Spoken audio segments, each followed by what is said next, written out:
Hello, everyone. My name is John Oliver. I am the chair of the Rules Subcommittee uh, that is currently being audio and video recorded. This is a regularly scheduled meeting, as regular as they get anyway, for this subcommittee. Um, Joining me tonight from the committee are Councilors Humphrey and Krinsman. We also have Councilor Pam Wright, not a member of the subcommittee, but always welcome. Uh, we have the eminently qualified and talented Carol Moore from the clerk's office with us this evening, as well as a special guest, Malia Thompson, and I hope I get this right, Lung? Young. Leong, pronounce every syllable. Great, thank you. So again, while we're waiting for Councilor Baker, I just thought I'd get a couple of those things out of the way. But because time is rather limited tonight, I am trying to get us out of here by 7 o'clock. I know a few of us have a meeting at the Ed Center tonight at 7:30. I do want to jump right in. We have 4 items tonight. The first of which is a discussion about generating a code of conduct for the city council.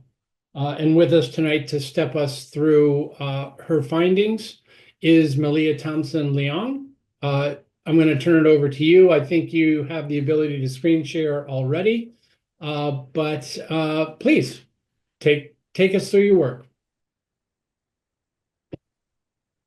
Hi, my name is Malia Thompson Leong, and I'm a part of an internship called CARE, or Coalition for Anti-Racism and Equity, and I've been interning for Councillor Humphrey.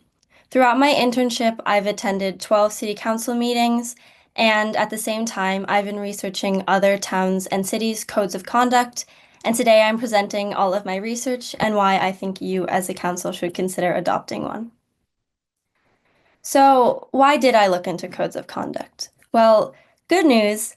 I've observed city council meetings and had meetings with present and former city councilors, and there already is a good code of conduct. So, the reason that I looked into codes of conduct was to honor the different feelings towards codes of conduct and recognize that there are some councilors that feel that as though a code of conduct may not be necessary, while there are other councilors who have requested having the creation of a code of conduct following specific incidents during recent terms, as well as to help a wider array of citizens feel comfortable seeking office with explicit rules encouraging more people to run, as well as to help maintain the already successful environment for future councillors by enshrining current norms as formal written standards for those who are elected a long time from now, and finally, to protect the image of the institution of the council in the eyes of the public. So in my research, I found 2 typical ways that codes of conduct have been implemented. The first way being the president enforces it, and the second way being that the councilors themselves enforce a code of conduct. The first way that I saw codes of conduct being implemented was where the president enforces it, with an example being in Gloucester, Massachusetts' Code of Conduct. In this implementation, the president would enforce the code as needed if there were to be a violation, and anyone who would violate the code of conduct would be asked to apologize. And in Gloucester's Code of Conduct, it states that anyone who violates a code of conduct in a public meeting would make another apology in public. And this is to help encourage accountability of those who have violated it. And going in hand with that, the president would officially note that a violation has occurred, which can help with accountability as well as the image of the council in the eyes of the public by showing that the council did something to address the violation. So the other way that I observed codes of conduct being implemented was in the Harvard, Massachusetts, Sunnyvale, Texas, and Harrisburg, North Carolina codes of conduct. So in this implementation, the councilors themselves would self-regulate violations, with the council voting on whether a violation has occurred, potentially following an internal inquiry. And internal inquiries are used for less serious violations, but violations of the code that would still need a committee to look into it. whereas an external investigation or audit would be used for more serious and extreme cases that usually relate to potential legal concerns and go beyond issues addressed in the Code of Conduct. So another area of content that was found in the Gloucester, Massachusetts, Kirkland, Washington, Harvard, Massachusetts, and Sunnyvale, Texas Codes of Conduct was the ways in which the Code of Conduct would be formally distributed and accepted each term. So typically codes of conduct are distributed by the city clerk at the start of each term, and they usually require a signature of understanding by each elected member to show that they have read and understand everything in it.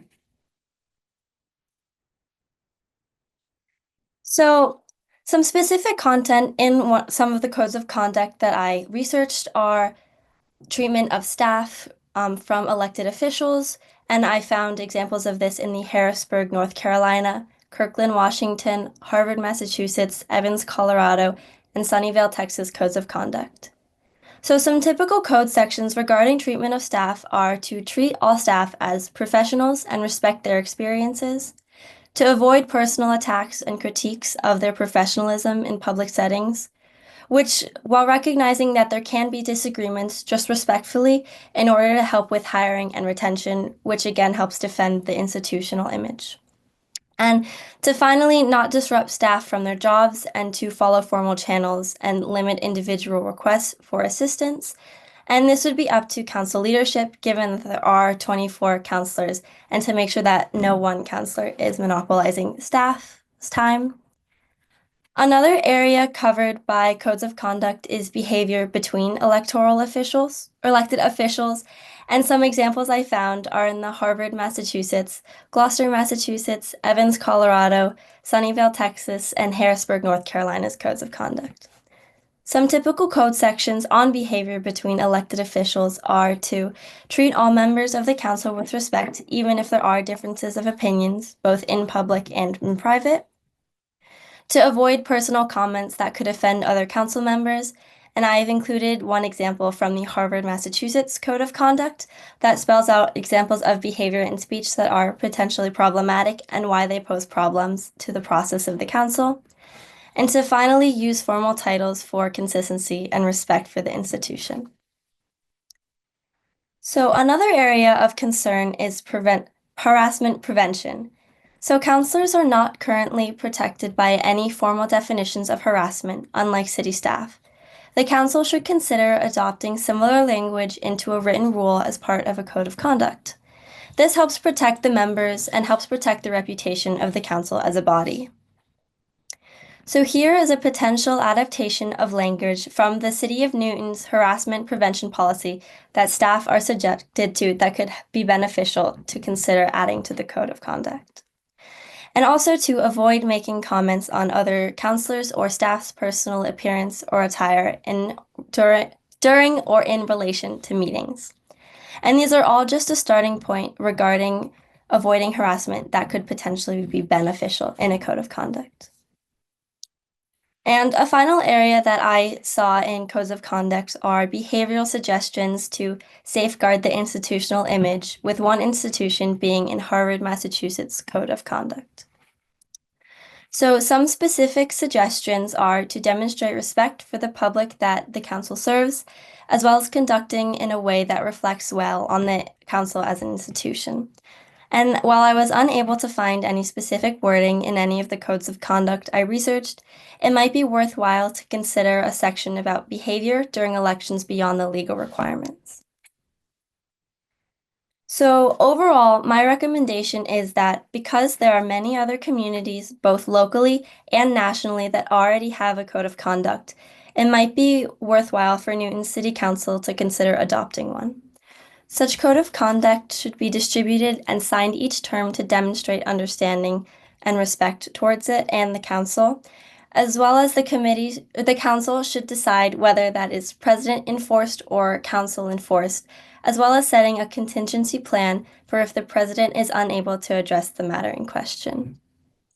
I recommend that a code of conduct contain sections on the treatment of staff, collegial conduct, and integrating typical policies on harassment. And overall, a code of conduct might help defend and promote the image of the council with explicit sections on general standards of behavior. At this point, I'm happy to take questions, and all of my sources and specific examples are included in the backup materials as well as being linked in my final slide. Thank you. Great, thank you, Malia. That, excuse me, that's fantastic. I appreciate not only the work that must have gone into this, but the work that you did to look well beyond our own borders, and not only Newton's, but the states as well. Thank you very much for that. I see we have a couple of questions. It might be best. Well, let's try it this way. Let's leave the slides up for now and see if the questions are specific to the slides, but maybe we'll take the slides down so we can have an interaction here and see each other. Welcome, Susan. Councillor Albright and Councillor Baker have both joined us. I'll pay attention to the slides you just mentioned and use our formal titles. Councillor Albright, question? Not so much a question as a comment. First of all, a thank you. That was really an excellent presentation, and I so appreciate all the research that you did to come up with it. So thank you, thank you. Maybe 2 or 3 years ago, and maybe since, but I don't know about it, the MMA, you know, the MMS Municipal Association has webinars periodically for counselors, and they did one on codes of conduct. And I don't know if you had a chance to talk to the MMA about the counselor who presented to the group also suggested that we have a code of, that all councils have a code of conduct.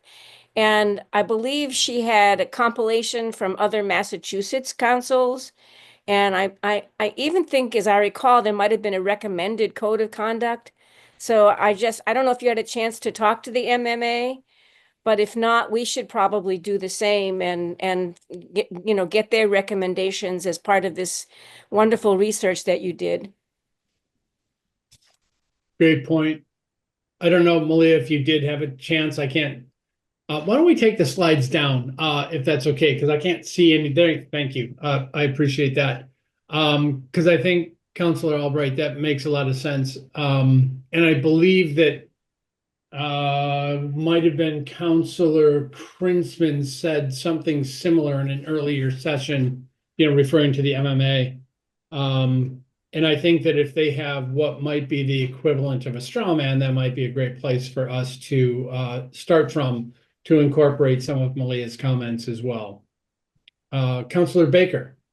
So just thank you again from me too. And apologies for joining a little late. I'd read the slides before, so I was able to catch up, I think.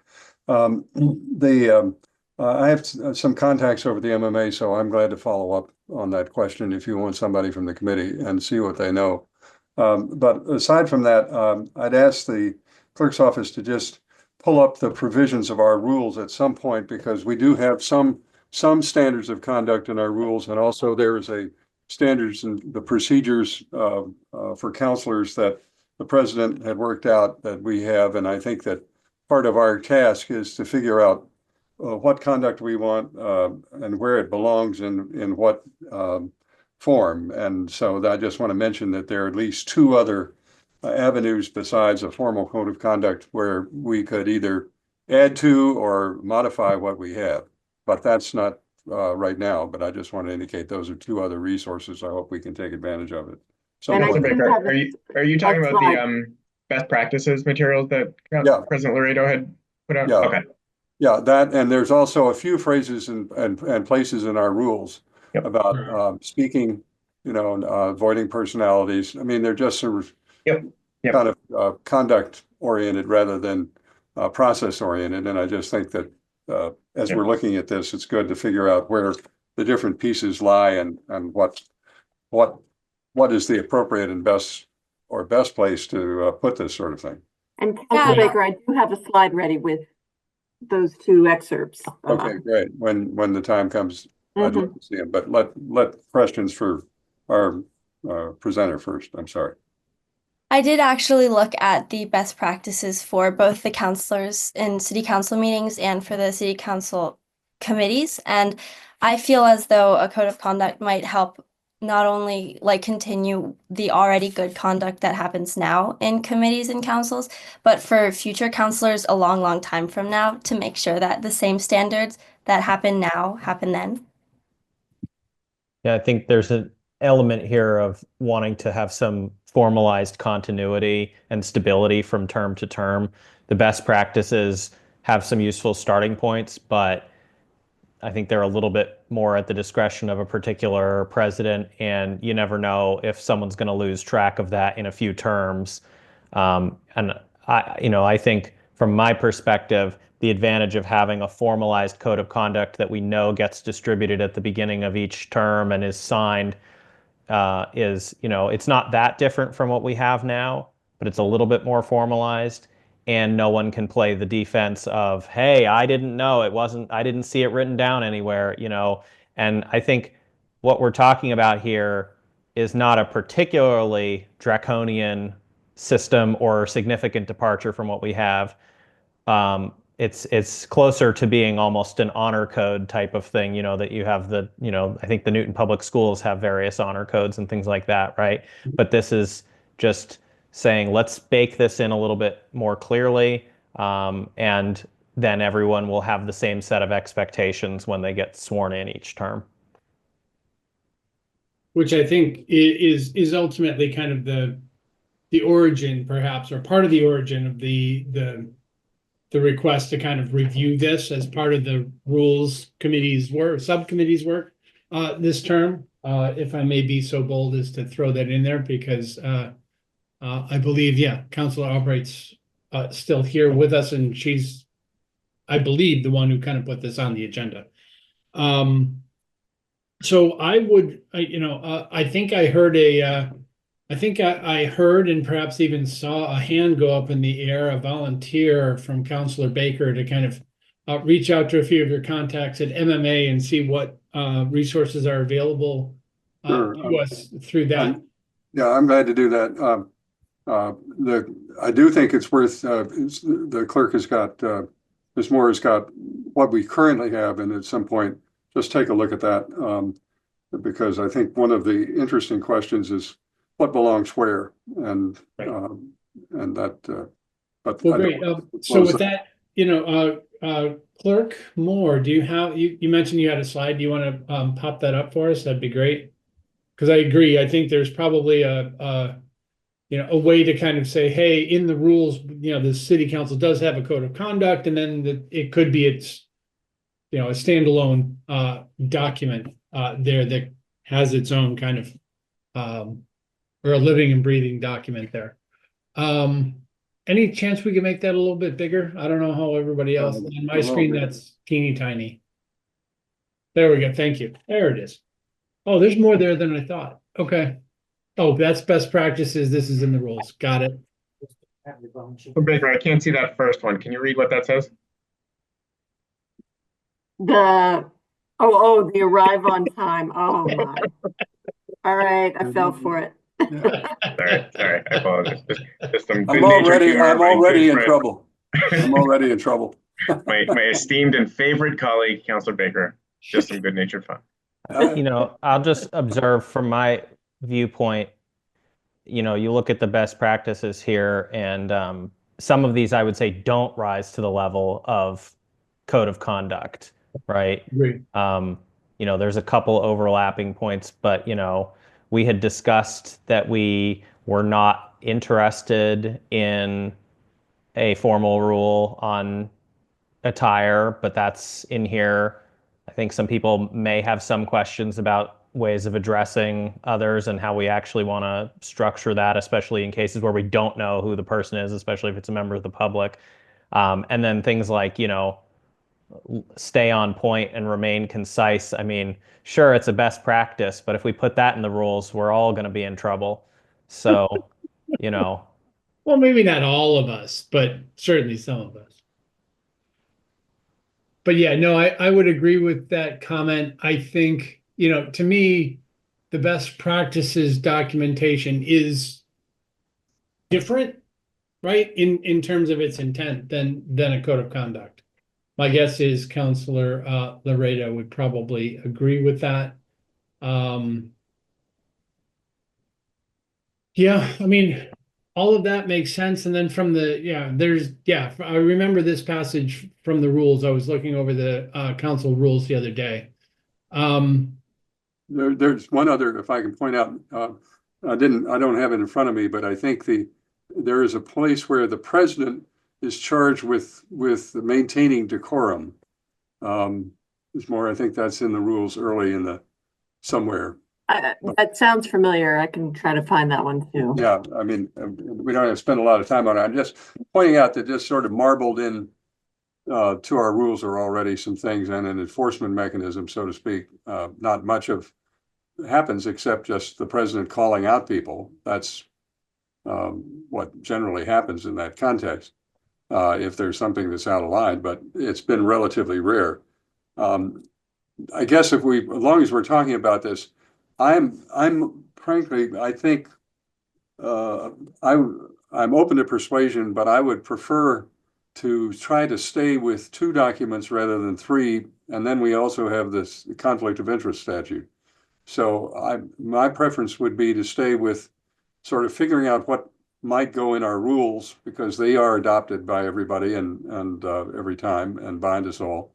And then the best practices may be a complementary. I'm not sure I'd go for a full code of conduct as a third responsible document when we've got the 268A code, conflict of interest provisions, which we all have to be signatories to already. So that's just my caution, I think, about a separate code of conduct. I'd rather figure out what we'd like to say and then figure out where it belongs. And then maybe it'll end up in a code of conduct, and maybe it'll end up in a rule, and maybe it'll end up in the best practices. Yeah, I do I appreciate that comment. I do think we need to kind of assemble what we are getting from Malia, what we already have that applies right from best practices into a code of conduct, kind of assemble what it would look like or contain in its entirety, and then kind of have a look at it from that perspective in terms of content. And then I think that the notion that both Councillor Humphrey and Ms. Thompson-Leung brought up is important. It is also, it has some validity in terms of a separate signature and acknowledgement that yes, I've seen and read these, which I don't think we do today for the council rules. I could be wrong, Right. but I don't remember going through that process with the rules. No, we don't. We vote the rules every time. Correct. Yeah. Correct. But anyway, to that end, I will, my hand is in the air to kind of work on the assembly of all of those pieces into kind of a cohesive whole. And I will bring that back to the subcommittee to kind of review that kind of compilation, so to speak. And I might I'm certainly available as well to. I was going to say I might reach out for some help here and there, that's Yeah. for sure. But I'm more than happy to kind of lead that charge, and definitely also selfishly, in the interest of time, I do want to keep us moving along here. And I think if I can add one other thought. I think Councillor Humphrey's point is well taken, that if you pull all of the stuff we currently have together and then think about additional things and then sort of see which ones rise to the level of a code of conduct, which are best practice, I think some of this may sort itself out.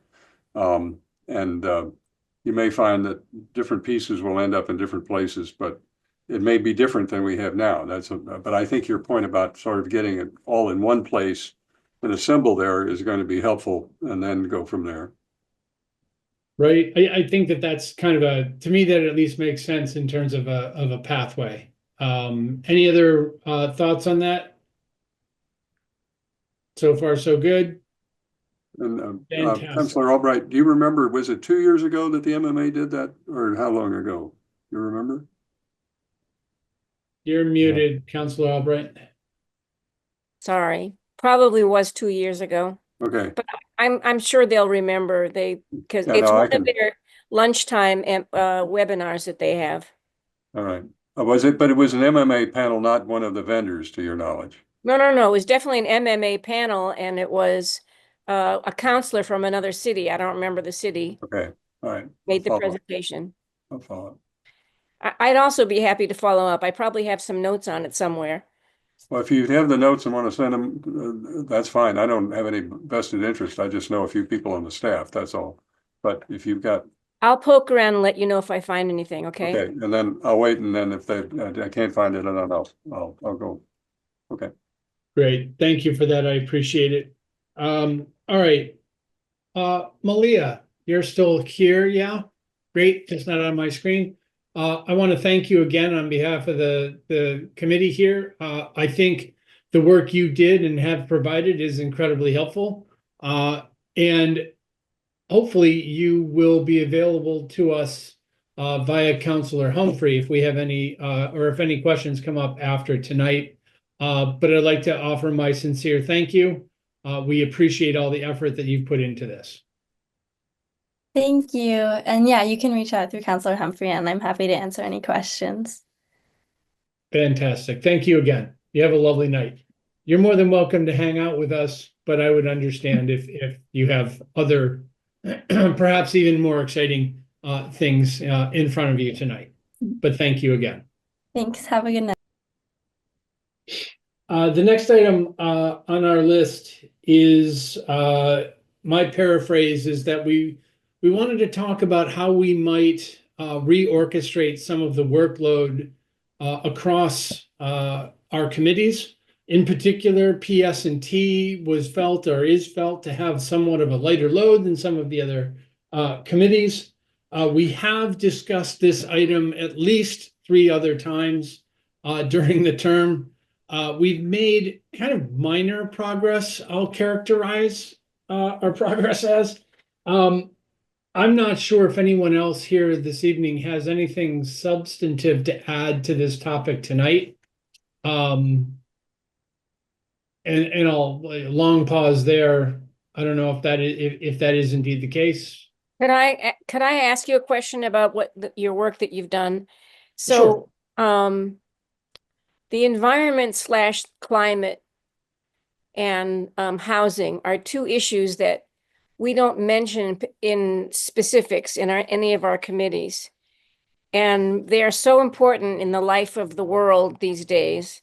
I just wondered if you thought in your work, in your deliberations so far, you thought about where, should we have a committee that focuses on those kinds of things, or should we be more specific about those words? It's a question that I've been wondering about. Yep, nope, I think that's right on the money. We have discussed, for example, the notion of creating, bringing into PS&T, for example, topics that are environment, climate, sustainability, and orientation. And we kind of talked about what the range of those topics are today and could be tomorrow. And then if we were to bring those into PS&T, the scope of that committee it feels like it would want to change we would want to retitle it, right? So something broader, public health and safety came to mind. And I think that to this point anyway, and we're far from done on that topic, I just don't think we've reached any consensus yet. And others will correct me if I go astray here, but we just don't feel like we haven't reached that level where we think that there's a preponderance of those topics to make that change yet, but we do acknowledge that it is coming or it's in front of us. So we have talked about it, but the topic that the idea of, housing as a, separate from zoning, separate from land use, to my recollection, we have not talked about in this as part of the rules. It's in the jurisdiction of the Programs and Services Committee. We've dealt with the Housing Authority and in the past, for example, in that committee. So it's already in our rules. We don't have something that specifically addresses climate. We have conservation, and Right. because the climate action plan came through Ms. Steele, it came through zoning and planning, but that's not graven in stone. But we do have a place that housing does exist in our rules already. It's not Housing exists in the Programs and Services Committee? yeah, It does. in Yeah. jurisdiction. Well, by the Housing Authority. Yeah, interface with the NHA, CPC type stuff, eminent domain, Okay. So it's there. I mean, it's. I think Councilor Albright is suggesting that we don't do a good job. That's not what I, Never, I would that's not never what I say heard at that. all. Lest someone who's been, chairing programs and services be offended by that. That's not what I'm hearing. What I am hearing is a different focus, a different housing focus in terms of perhaps the broader challenge, the idea, the concept probably, of the housing crisis or the shortage of housing that we're experiencing nationwide. It does feel a little bit different to what we generally, get from the Housing Authority, although not entirely different.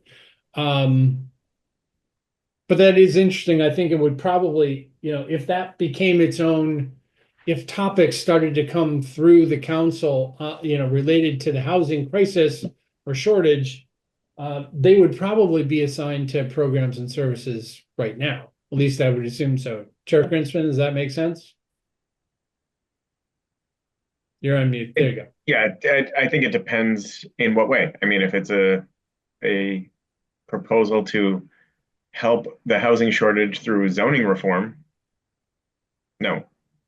But Fair. if it's, just a general housing policy, sure.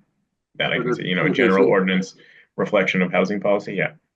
So the planning department has a whole bunch of staff that deal with housing that nobody ever talks to them. So as a separate issue, maybe we should discuss or decide how do we interact better with that group and what they're doing and what their issues are, and which committee would do that. So maybe that's a separate topic by itself. We do that at the budget generally when we take up the planning department, but they're usually the CDBG and the home program and all of those things, which have historically been federally funded. What is going to happen to all that, obviously, is anybody's guess.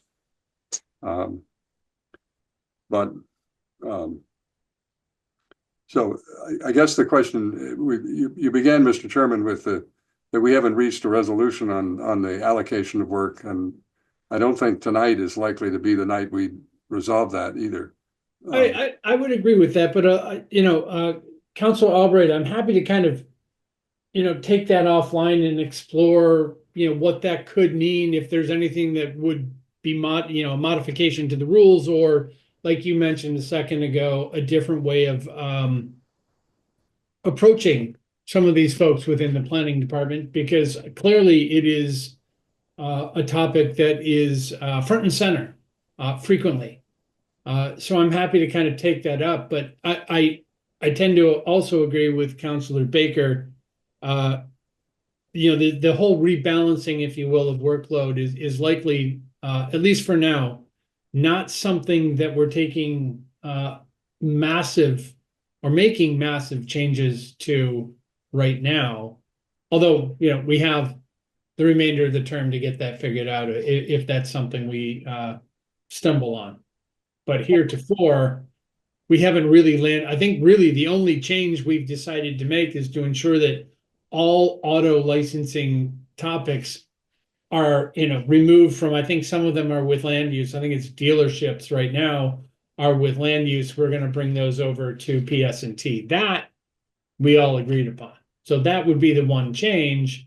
Anything beyond that, we'll have to take up at another time. Make sense? Looking around the room. Okay, all right, fantastic. So then, and this my next statement is completely pun intended. We have two items that I would like to request a brief suspension of the rules to accept two items that were not able to be provided in our packet because the next item, well, first off, let's just stop there. Well, you need to tell us what the rules are suspended. Yes, I do. We have two items, one of which is a perspective from our from Jonathan Yo, talking about the importance of allowing city staff materials to be accepted, even if they're received late, into council deliberations or committee deliberations. That's the pun part. And then the second item is an outline that both myself and Councillor Krinsman kind of have developed as a discussion guide for our fourth and final topic tonight, where we start to talk about how we might modify the budget review process that the council goes through. So those are the two items I would like to suspend the rules to accept into the packet so that we may discuss them this evening. I don't know about this first one because I didn't see it, but I did see the second one. So Okay. I would So be disposed to accept the second one, but defer the next one, the first one, until I had a chance to see what it said. Yeah, which is fair. I do think you all have it now by email. That was something that which is this one's on me. It was emailed to myself and to Scott Matthews in the clerk's office. I didn't pay attention to who had received and had not received it until around 5:30 this evening, but you all have it now. It's an email. I'm happy if we would accept them both or accept only the second one per Councillor Baker's comments. How does everyone else feel? Should we just take a quick hands in the air to accept them both? I don't mind accepting them both. It's just I don't know what the first one is, so I have to. No, understood. All right, so I think we just had a unanimous 4-0 there. Both those items are fair game for discussion. So the third item for us tonight is the discussion of adding specifically now presentations or slide-based material, that is forwarded to the council, to the committee, within the 48 hours threshold, because currently in our rules, it says that we need a suspension of the rules to accept any materials, any documents that are received within 48 hours of said meeting. The question has come up, I think I put this one on our list. I'd like to just clarify that we add presentations to that list because there was some significant confusion earlier on in the term. Several times there were folks, the city staff, who didn't understand that presentations were included in that list. So I would like to not only add presentations, call them out in the list, but also just wanted to make sure that people knew that, in order to accept those, any chair has the ability to basically, you have to have a suspension of the rules to accept them and discuss them in said committee. But I just wanted to kind of make sure that that was clear, add presentations to the list. That's really the entirety of that, of the conversation, at least as I had initially intended it.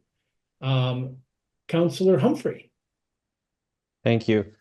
I have some pretty mixed feelings on this, not necessarily for the reasons that were outlined in the email, because I didn't agree with all of that, but I think there is somewhat of a difference in not only what they are, but even the intent of the rule in differentiating documents versus presentations.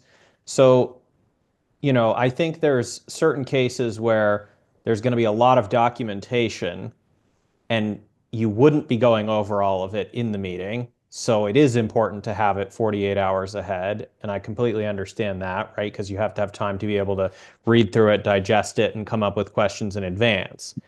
However, the objective with a presentation, at least in theory, is that they are giving you material live in the moment, and the questions that you should be coming up with should be ones that you can come up with as it's going and then get answered immediately thereafter. I can, in some cases they're going to have to defer and say, I need to get back to you on that, which is fine, I think, for the most part. But like when we were putting together, making sure that Malia was ready to do the presentation, I said, hey, I think for this one, let's try to get almost all of it into the slides and then submit those in advance, because I know a lot of counselors aren't going to be able to be at this meeting. And so I understand there are some cases where a slideshow and a document, it's like let's sort of treat those as interchangeable. But in many cases, I think it would be a mistake to treat it the same way, because I think it is a legitimate concern to say, I don't want to put every single word on the slide of what I'm going to be explaining.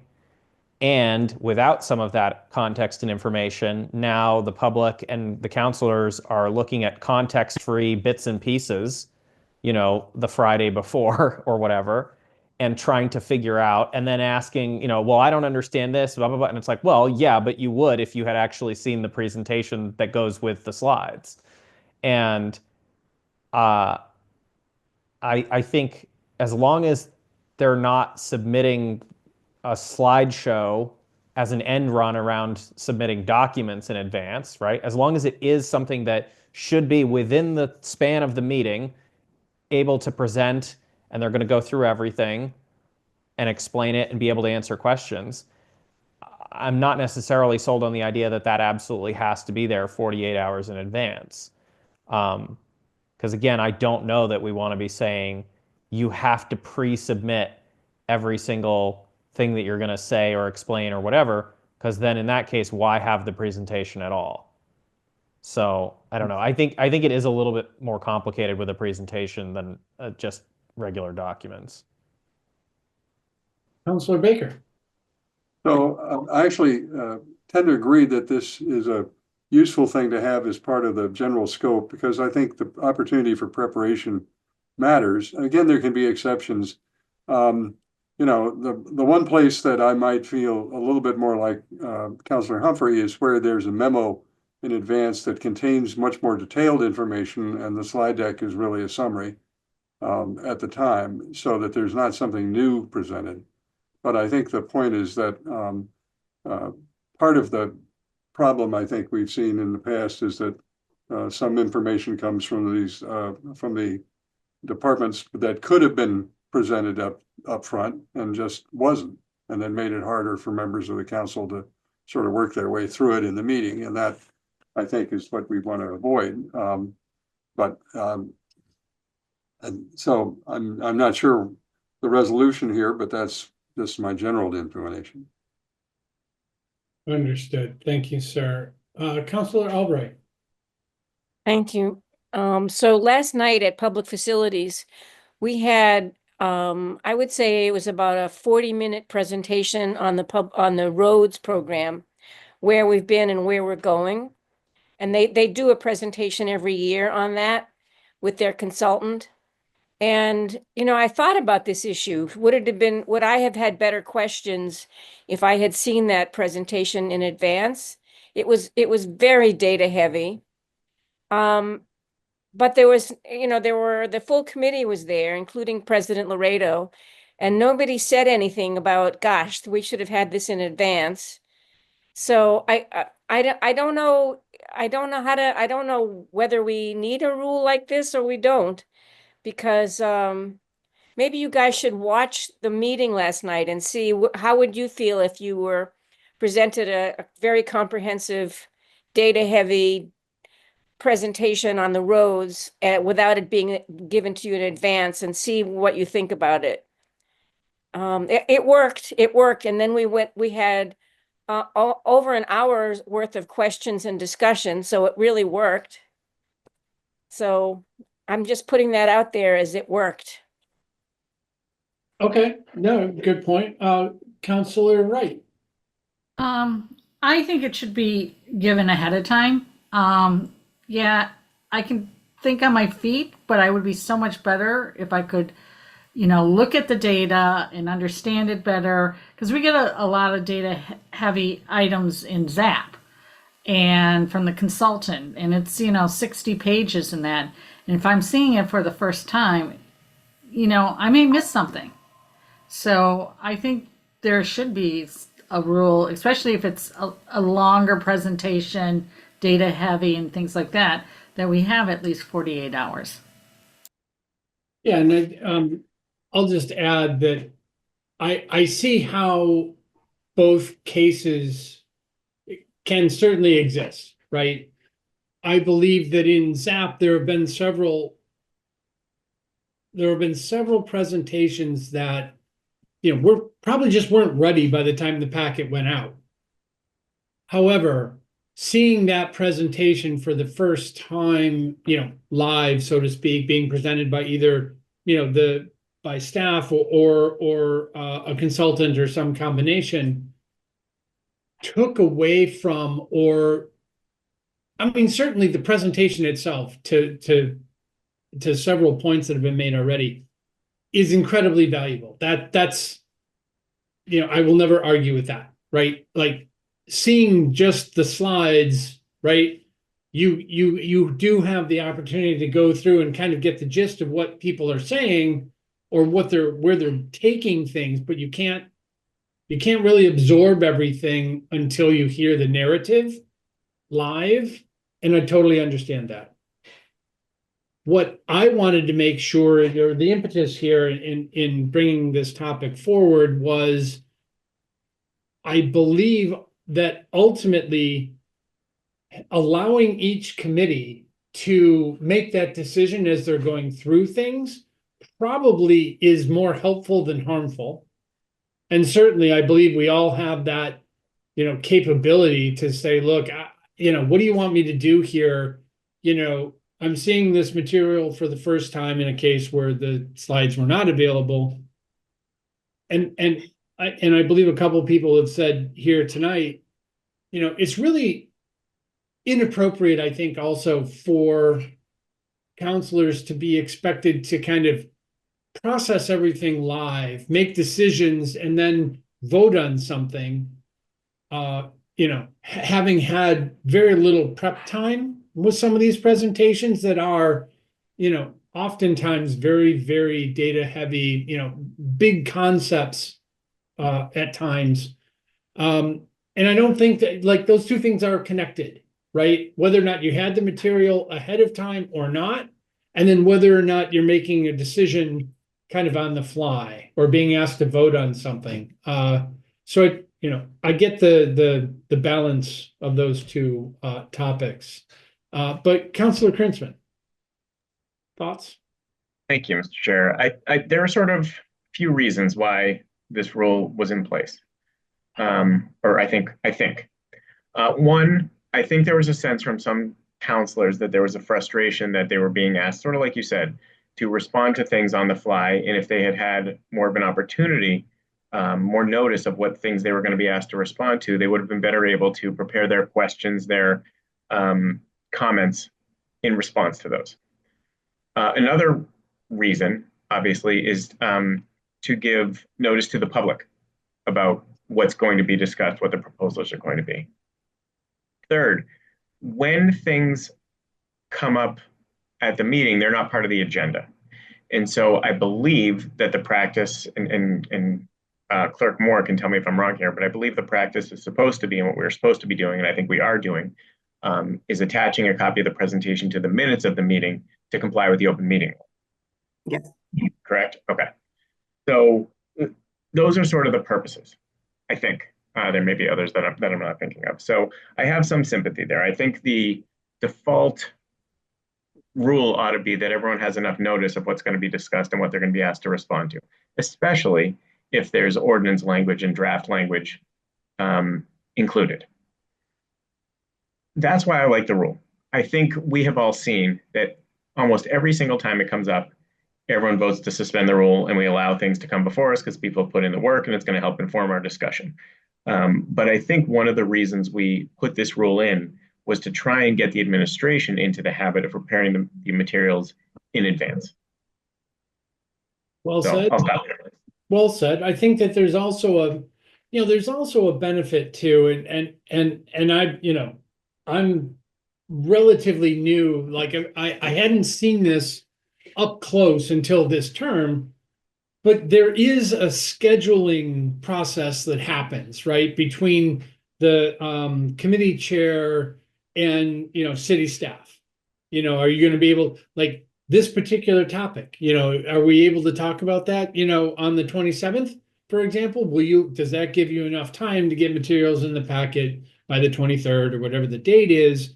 So all of the moving pieces are well within our collective, control to get things into the packet, to notify not only counselors, but the public about what's being discussed, even if there is significant value added in the delivery of a presentation.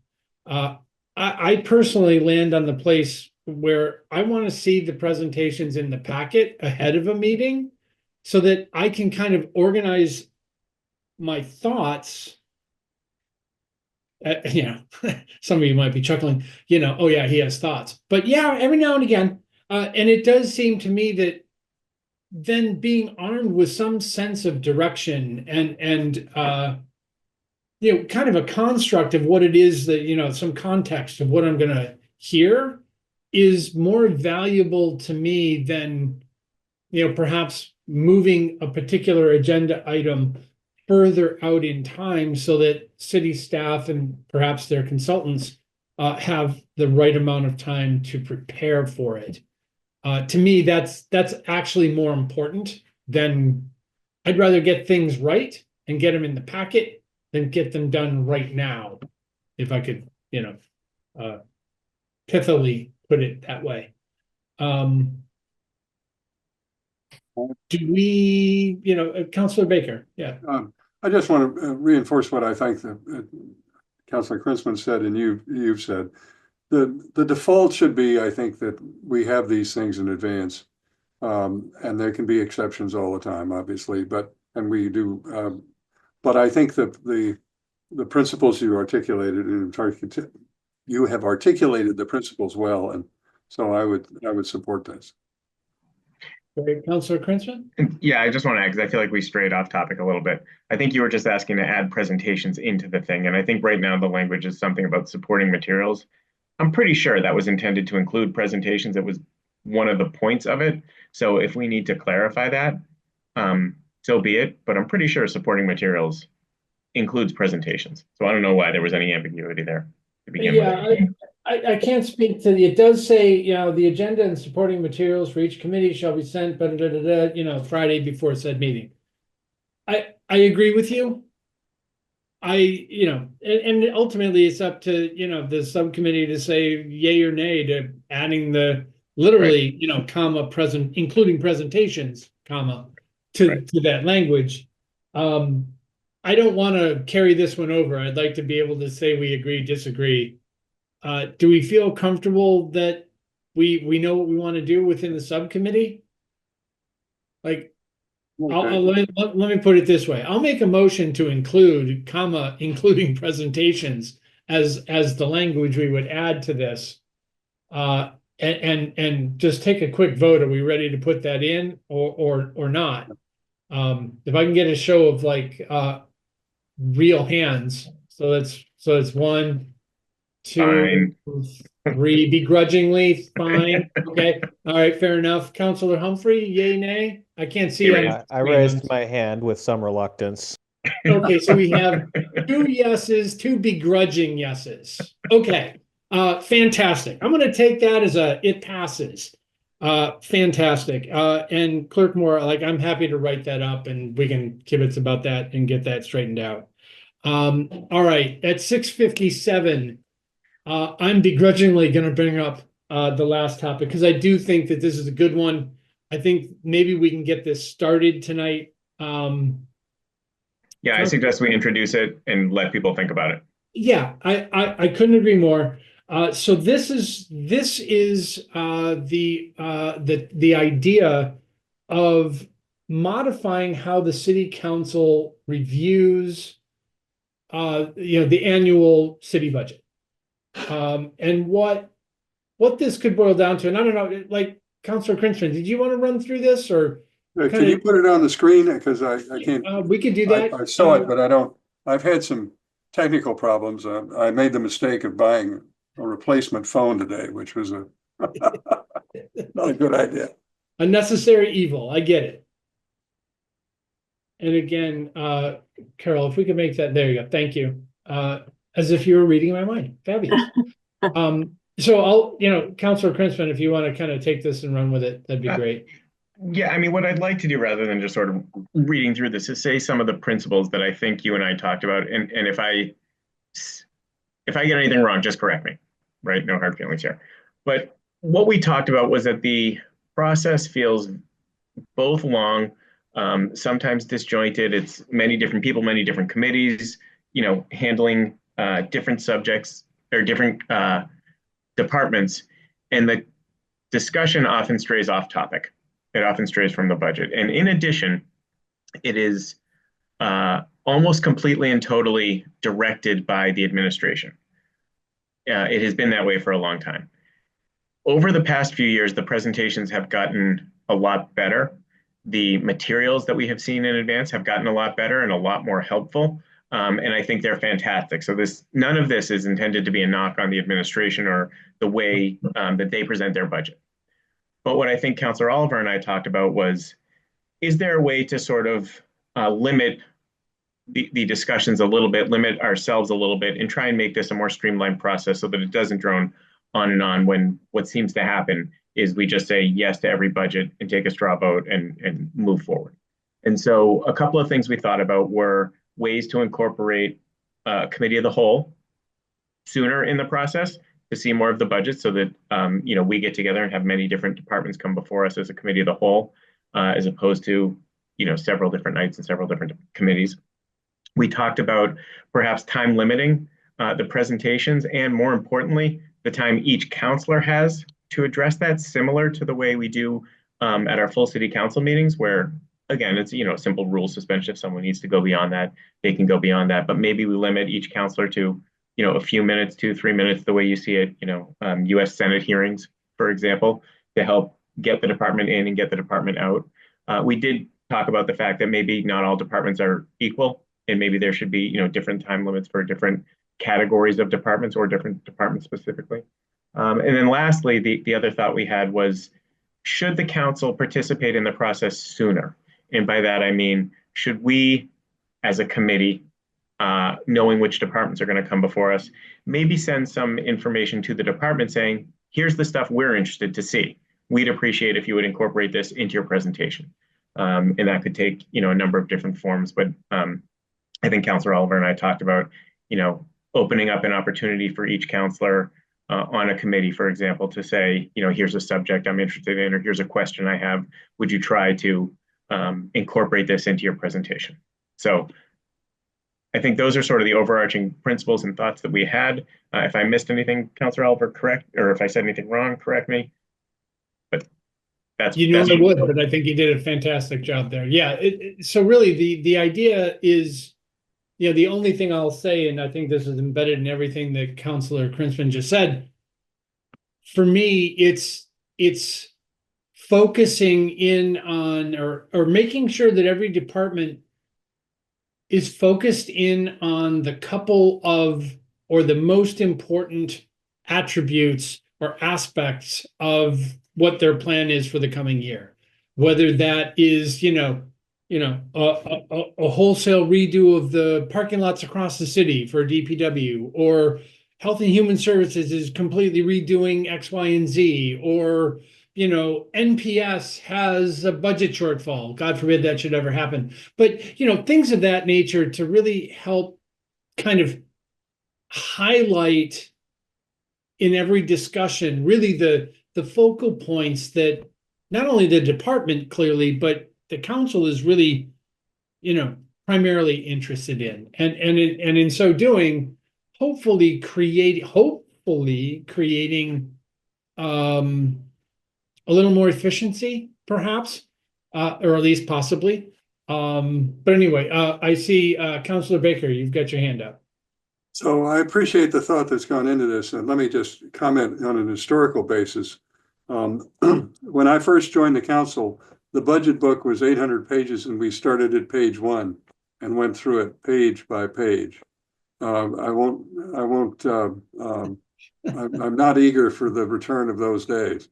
I do think what has happened is that the departments, the budget process is sort of morphed into two different objectives.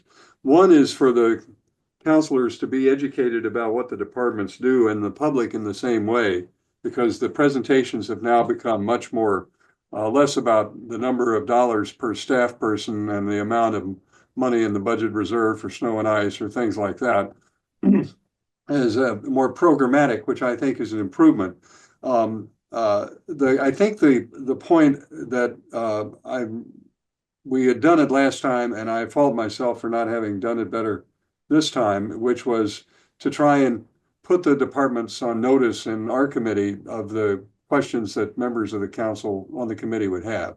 And I do think there is some value in having kind of a preview of coming attractions opportunity in the committees, so that the presentations can match that.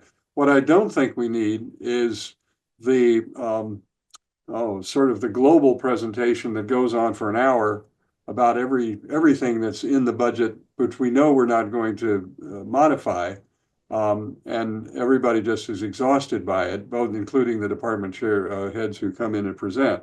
So I think that the thrust of this conversation, to have more focused presentations and more focused questions, is a positive one. And I would hope that as we continue that, we could think about how that happens most effectively, because ultimately it's got to turn into a vote. And but the one caution flag I have is about committee of the whole in multiple nights. That's a very exhausting process. I think we know how it works at the end of our process, but I think the advantage of the committee process is that for big items, like we take the schools up on one night, we take, major, we don't have competing meetings very often. And so I think public safety, for example, the police department is all one night, the fire department, I mean, there's no competing meeting, in other words, so that all counselors can attend, but the committee really is the one doing the work. And so I do think that produces a more efficient process. The one question I have is whether the budget might lend itself to a modified second call process. In other words, that you say, look, we presume the budget has been through the committee, it's presented. We often have the members of each chair present the budget at the committee of the whole. My question is whether the committee reports can represent the committee discussion. And if there's a particular issue, it's essentially second called by somebody and we get advance notice and there's a way of addressing it rather than going through each mini presentation again. I don't know whether that's possible, because that puts a big burden on individual counselors sort of to isolate things that they want to hear about. But it seems to me that there is some kind of replowing of the ground in the committee of the whole that we don't need to do. But I would be reluctant to see multiple meetings of the committee of the whole to deal with, the Veterans Affairs budget. I mean, that's just not a good economic use of our time. Understood. Good point. Councilor Humphrey. Thank you. I would tend to agree for the most part with what Councilor Baker just said in terms of committees versus committee of the whole. You could potentially make an argument for maybe 2 or 3 departments and say these really warrant committee of the whole treatment. To that end, actually, I would say if you're trying to figure out how much time should be allotted, some of the departments have 1 or 2 staff members and a very small budget. They probably could be limited to a 10 or 15 minute presentation, even 10 minutes might be longer than they need. Some of these departments are very, very large and probably warrant at least an hour, if not longer. In some cases, I think we've maybe had sub-department heads also do sort of sub-presentations.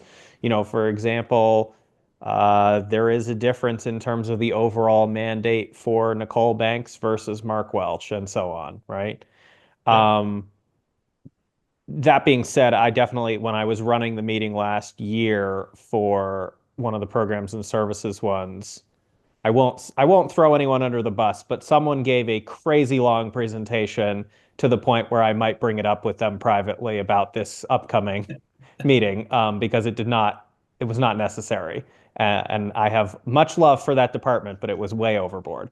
Um, and, I think to some extent, that's the responsibility of the chair, I think, to have a discussion beforehand and say, hey, like, let's just, set some reasonable expectations and whatever. How long do you think you're going to need? Is there anything really significant this year that's going to require extra time? That kind of thing. So I think having some amount of discretionary flexibility is fine.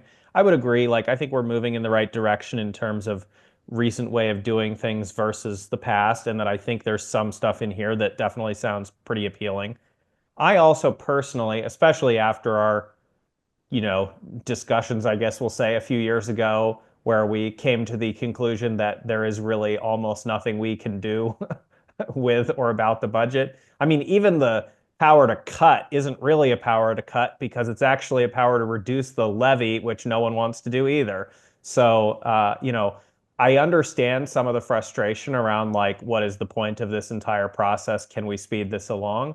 That being said, I personally view it as this is a structured once a year opportunity to check in with the departments in a very public way and say each year you're going to have to very carefully, for everyone out there, reckon with what have you been working on? What are you going to be working on? Can you talk us through it?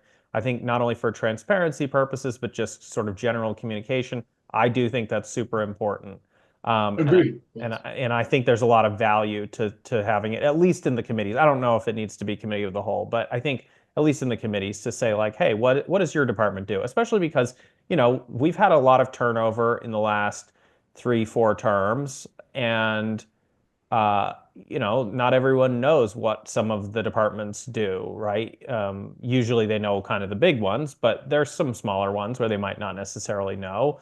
And I think that's certainly important, especially when it comes into conversations about like, do we need to do an override and things like that? You better be prepared to explain to the public what each department does and why it matters. Or if you think it doesn't matter, you had better know what you're talking about, right? So, I like having sort of a structured system of doing this. I don't think it's the worst idea. I think there are ways we could probably tighten it up a bit.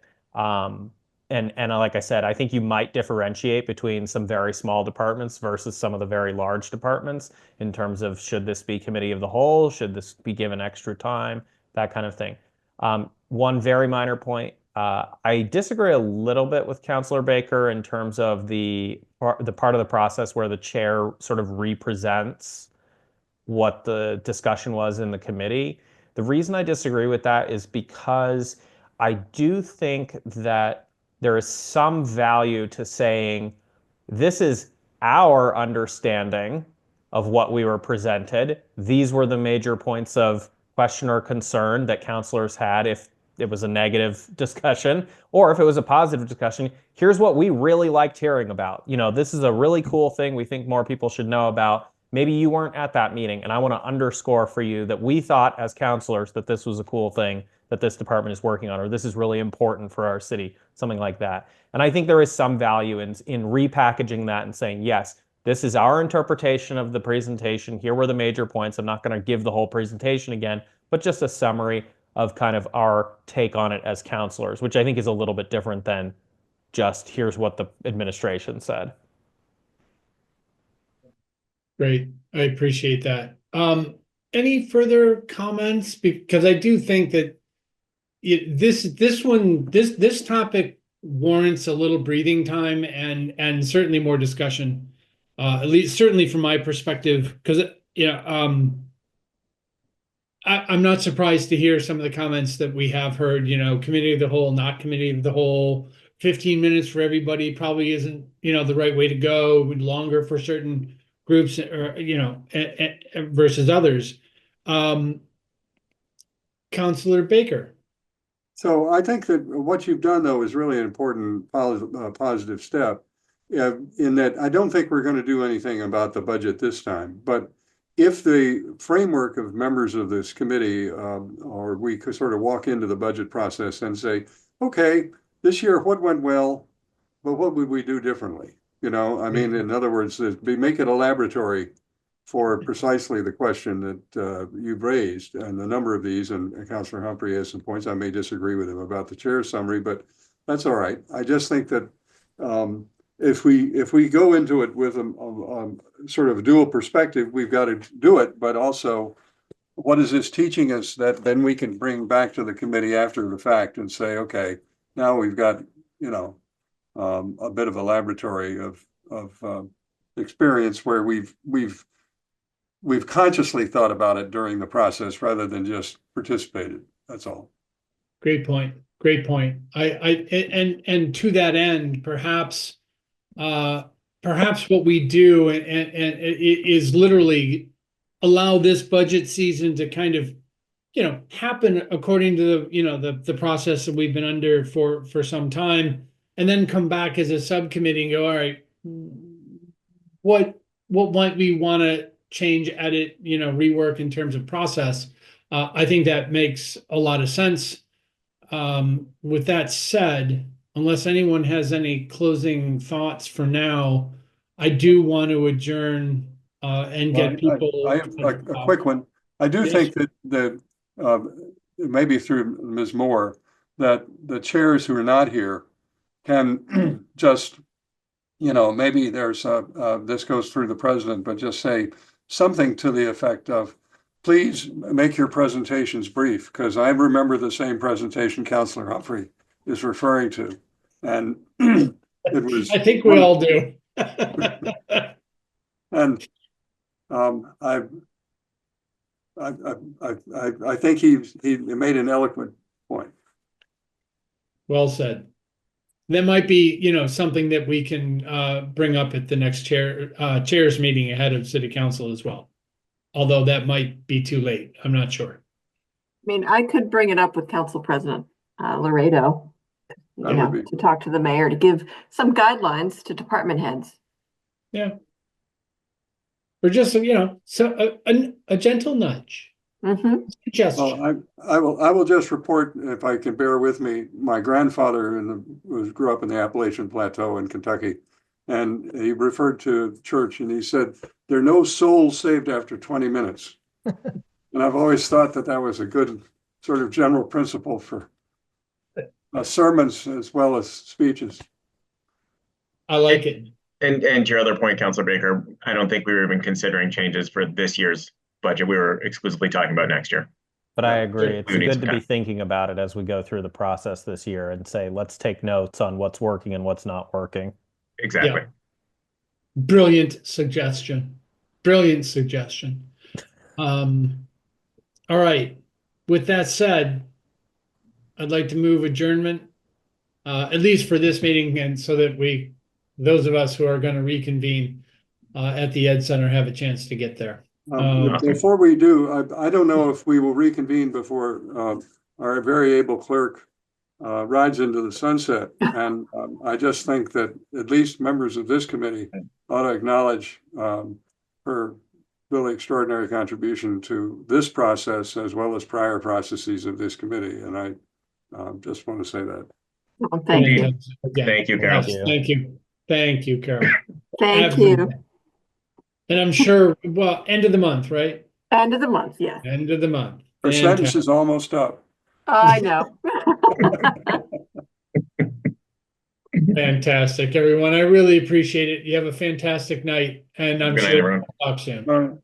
Thank you.